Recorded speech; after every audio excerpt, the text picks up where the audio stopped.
नमस्कार, मी आहे शीतल कळसकर. डायबिटीज वर चर्चा या टॉक शो मध्ये विशेष सिरीज घेऊन आलेली आहे. डायबिटीज आणि त्याच्या मॅनेजमेंट बद्दल आपण आज बोलणार आहोत. या विषयावर विशेष प्रकाश टाकणार आहेत डॉक्टर शेफाली कारखानीस मॅम ठाणे मुंबईहून आलेले आहेत. आमच्यासोबत जोडलेले आहेत, डायबिटॉलॉजिस्ट आहेत. मॅम, खूप खूप स्वागत आहे तुमचं आमच्या शो मध्ये. सर्वप्रथम कार्यक्रमाला पुढे घेऊन जाण्याच्या आधी मी तुम्हाला विनंती करेल, आपल्याबद्दल आपण सविस्तर माहिती द्यावी आमच्या प्रेक्षकांना. नमस्कार, मी doctor Shefali Karkhanis, consultant diabetes specialist, Karkhanis hospital, Manpada, ठाणेमध्ये प्रॅक्टिस करते. गेले 20 वर्ष मी फक्त डायबिटीजची प्रॅक्टिस कारखानीस हॉस्पिटलमध्ये करत आहे. Beautiful ma'am. माझा पहिला प्रश्न तुमच्यासाठी आहे की प्रेग्नन्सीमध्ये डायबिटीज होण्याची शक्यता जास्त असते का? हा खूप महत्त्वाचा विषय आहे, कारण प्रेग्नन्सीमध्ये डायबिटीज होण्याची शक्यता नक्कीच आहे. आणि जर तुमच्या आईवडिलांना किंवा तुमच्या बंधू भगिनींना जर डायबिटीज असेल तर प्रेग्नन्सीच्या वेळेस तुम्हाला शुगर होऊ शकते. प्रेग्नन्सी हा एक फार स्पेशल पिरियड असतो एका बाईच्या आयुष्यामध्ये, आणि हा स्पेशल पिरियडला आपण जोपासतो. ह्याच्यामध्ये बरेच लोक येऊन काय काय काय काय खाऊ नाही घालत ते विचारायलाच नको. आणि प्रत्येकाला, कारण वय लहान असतं त्यामुळे आपण शुगर टेस्ट करत नाही. तर प्रत्येक स्त्रीला, एस्पेशली इंडियन्स, आपल्यामध्ये शुगर होण्याची शक्यता खूप जास्त असते. त्यामुळे प्रत्येक गरोदर स्त्रीला पहिल्या व्हिजिटमध्ये शुगर तपासणं फार गरजेचं असतं. आपण नॉर्मल जेव्हा डायबिटीज म्हणतो त्यावेळेस आपल्याकडे वेळ असतो की आपण थोडे दिवस बघूया, प्रयत्न करूया, शुगर कमी येईल, मग आपण त्याचा इलाज करूया. पण प्रेग्नन्सी हा एक विशेष पिरियड आहे. त्याच्यामुळे प्रत्येक दिवसाला बाळाची वाढ होत असते, आणि ते प्रत्येक दिवस जेवढा तुमचं शुगर जास्त राहील तेवढे बाळावरती व आईवरती परिणाम होऊ शकतात. त्यामुळे प्रेग्नन्सीमध्ये फर्स्ट व्हिजिटला सुद्धा शुगर टेस्ट केली पाहिजे. आणि जर तुम्ही हाय रिस्क कॅटेगरीमध्ये असाल तर दर महिन्याला करण्यात काहीच हरकत नाही. खूप छान मॅम. जर तुम्ही प्रेग्नेंट असाल आणि एक्सपेक्ट करत असाल बेबी, तर तुम्हाला जास्त काळजी घ्यायची गरज आहे. यानंतर मॅम, पुढला महत्त्वाचा प्रश्न तुम्हाला विचारेल मी. दुसरा महत्त्वाचा प्रश्न असा आहे की तुम्ही डायबिटीजला कशा पद्धतीने मॉनिटर करू शकता आणि ते का महत्त्वाचं आहे?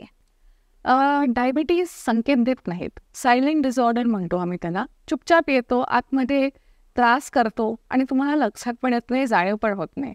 हल्ली जसे आपण सायबर क्राईम्स होतात की आपले सगळे पैसे गायब झाले आणि नंतर आपल्याला 4 महिन्यांनी कळतं, तसंच डायबिटीज सुद्धा काम करतो. तर प्रत्येक अवयव, तुमच्या केसांपासनं नखांपर्यंत डायबिटीजमुळे अफेक्ट होतो. डायबिटीजमुळे त्याच्यावरती त्रास होऊ शकतो. आणि जोपर्यंत तुम्ही तपासत नाहीत तोपर्यंत तुमची शुगर 100 आहे की 600 आहे हे तुम्हाला कळणारच नाही. आता तपासण्याचे बरेच वेगवेगळे प्रकार असतात. कोविडच्या वेळेस बऱ्याच वेळा जणांनी BP अपॅरेटस आणलं, SpO2 आणलं, कारण ऑक्सिजन बघायला लागेल. पण बऱ्याच कमी लोकांनी ग्लुकोमीटर आणलं. आता हे ग्लुकोमीटर फार साधं यंत्र आहे जे प्रत्येक जण आपण घरच्या घरी टेस्ट करू शकतो. तुम्हाला डायबिटीज असला तर वरचेवर टेस्ट करणं गरजेचं आहे. रॅन्डम शुगर टेस्ट करण्यापेक्षा एक उपाशापोटी आणि एक नाश्ता करून 2 तासांनी किंवा दुपारी जेवून 1.5-2 तासांनी टेस्ट केलेलं जास्त उत्तम. जर लो शुगर होत असेल, सारखं तुमची रक्तातली साखर पडत असेल, तरी सुद्धा हे यंत्र फार कामास येतं. तसंच लॅबमध्ये, म्हणजे तुम्ही रक्त इकडून हातातनं रक्त देऊन लॅबमध्ये जेव्हा टेस्ट करता तेव्हा 3 महिन्यात एकदा तरी HbA1c टेस्ट केलं पाहिजे. हे HbA1c लास्ट 2-3 महिन्याचा तुम्हाला ॲव्हरेज येते, आणि त्याच्यामुळे तुम्हाला लक्षात येतं की आजचीच शुगर नाही, 2 महिन्याची शुगर कशी आहे. बऱ्याच वेळा मला पेशंट्स कळतं, तर पेशंट्सनी आधी खाल्लेलं असतं. टेस्ट करायच्या 5 दिवसा अगोदर अगदी छानपैकी डाएट करून पथ्य करून येतात. त्यावेळेस आपल्याला समजतं की HbA1c कंट्रोलमध्ये नसलं तर तुमच्यावरती दुष्परिणाम हे होणारच आहेत. हल्ली एक नवीन यंत्र आलं, त्याला CGM म्हणून म्हणतो आम्ही, AGP म्हणून म्हणतो.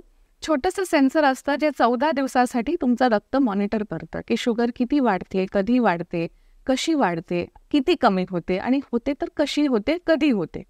तसंच बरेच लोक एक्सपेरिमेंट करतात, म्हणजे केळं खाल्ल्यावरती किती वाढते, गोड खाल्ल्यावरती किती वाढते.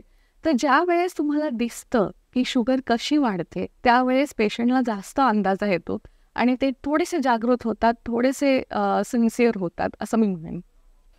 खूप सविस्तर आणि सुंदरशी माहिती तुम्ही दिलेली आहे. नक्कीच याचा आमच्या प्रेक्षकांना खूप खूप फायदा होणार आहे. जायच्या आधी तुम्ही काय संदेश देऊ इच्छिता आमच्या प्रेक्षकांना? मी फक्त एवढंच म्हणेन, डायबिटीज इज अ डिझॉर्डर. हे एक डिझीज नाही आहे.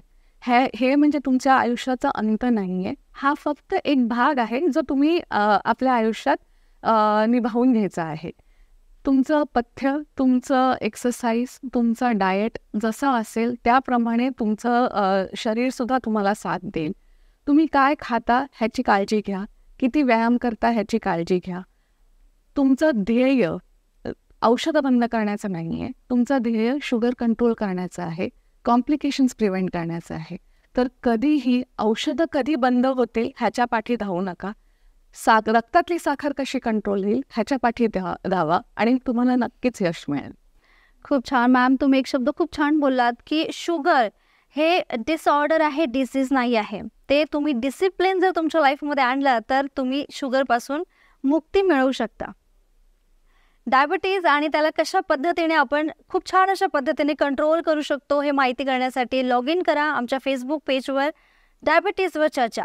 सोबतच आम्ही यूट्यूब, इंस्टाग्राम आणि ट्विटरवर सुद्धा उपलब्ध आहोत.